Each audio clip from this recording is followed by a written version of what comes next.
speech. Thank you.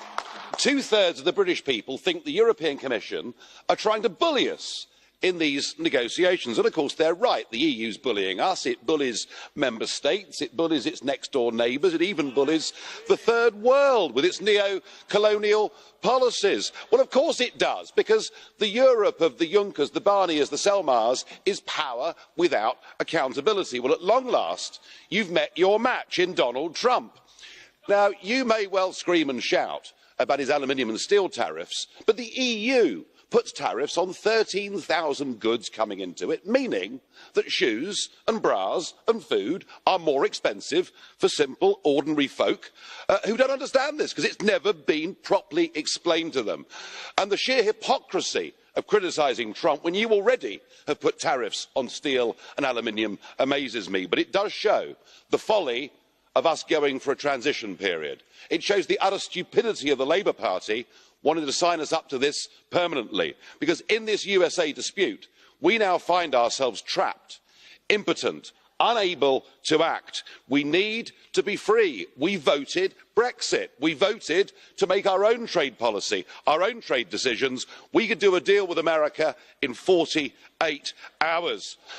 We need to act. Yes, well, just yesterday, the Trump administration were describing us as their best ally in the world. Mrs May, we did not vote for a transition period. We voted to leave this organisation. We voted to leave the customs union. We voted to leave the single market. So please, Mrs May, at this summit next week, do what Trump has done. Stand strong against the European Commission, against the unelected bullies. And bearing in mind the Italian elections, and weren't they wonderful, folks? Yeah. It's pretty obvious the game is up anyway, so she'll be doing not just the British people a favour, but the whole of Europe too. Hooray! European Commission. The fast-track appointment of Martin Selmayr to a €20,000 a month job, done without any openness, without any transparency. In fact, his photograph was on the European Commission website before the meeting even took place, so well done on that score. Now, what you've done, I think, is to bring a bit more light onto the European Commission. I want the citizens to know that the European Commission is the government of Europe. It is unelectable. We can't vote for them, we can't remove them, and yet they have the sole right to make law. And people need to understand how their money is being spent. This is Juncker's favourite bureaucrat, a fanatic who is now the most powerful bureaucrat in the world, and all of it done without an open procedure. You've done the peoples of Europe a great service. It is the perfect stitch-up. It smacks of nepotism, unaccountable government, abuse of public funds. Thank God the UK is leaving.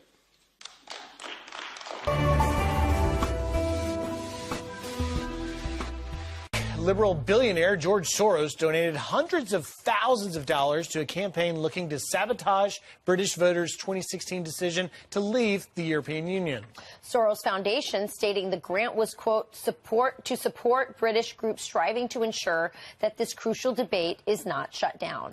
But wasn't the debate decided when a majority of voters chose to leave the EU? Here to weigh in, former UK Independence Party leader and Fox News contributor Nigel Farage.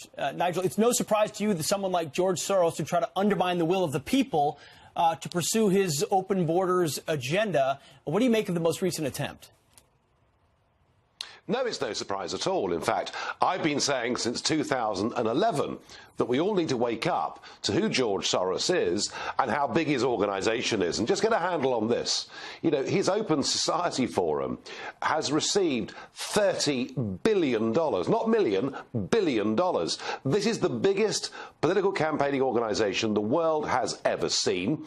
He has got an agenda, and there's nothing illegal in that, but he doesn't believe in what he calls nationalism and what I would call nation-state democracy. And Brexit was about saying we want to govern our own country and make our own laws. And this man, OK, So far, we've discovered about $1 million that he spent on various organisations that want to overturn the Brexit result. I suspect that's the tip of the iceberg.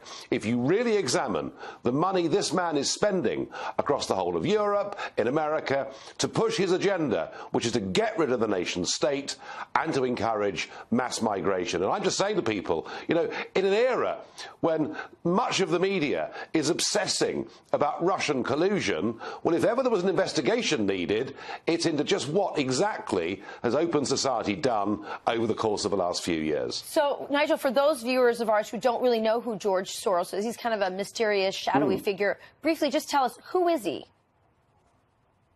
Well, he's an 87-year-old. He was born in Hungary and lived as a child through the bad times there under Nazi rule. He came to the West, initially to London, then to New York. He's been in New York for the best part of 50 years. I mean, to be fair to him, he is one of the most successful stock market investors history has ever seen. You know, he's made tens of billions getting call after call right. So he's clearly a very clever man with a big political agenda. And there's nothing wrong or illegal in that. But as I say, normally, you know, wealthy people might put a few $1 million into what they believe in, whether it's the Democrats or whether it's the Republicans or whatever it may be. But in this case, we're talking about $30 billion. And it is literally the biggest and most powerful campaigning organisation that's ever been seen across the West, and we need to start talking about it. Nigel, let me ask you about another topic, and that is Woodward and Bernstein, the journalists behind Watergate, now saying that Trump's actions similarly eerie to Nixon's. We're going to put on the wall here this quote from Carl Bernstein and Bob Woodward in a CNN and Washington Post thing. President Trump insists it's all a witch hunt and an unfair examination of his family's personal finances. No wonder many people are making comparisons to the Saturday Night Massacre of 1973. Nixon didn't know it at the time, but the Saturday Night Massacre would become a pivot point in his presidency, crucial to the charge that he'd obstructed justice. What do you make of it?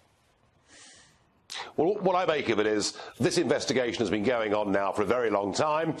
Incidentally, it's been happening here too. Did the Russians influence Brexit? I mean, you know, we've kind of reached a level of hysteria with all of this. All I can say is that if the Washington Post and CNN are pulling these two guys out, who, without doubt, did remarkable work 40 years ago, it must be just about the last shot they've got in the barrel. Come on, months and months of these investigations, and nothing of any significance whatsoever has been uncovered. And I'm not surprised the president in private is frustrated by all of this. After all, what he wants to do is to get on with the job. I really think, you know, they basically don't have any bullets left to fire. Well, of course. This. And Nigel, now that we're in the clear, our next interview will be conducted in Russian. So brush up on your Russian, will you? Thank you, sir. Thank you. Good to talk to you always. Thanks, Nigel. Appreciate it.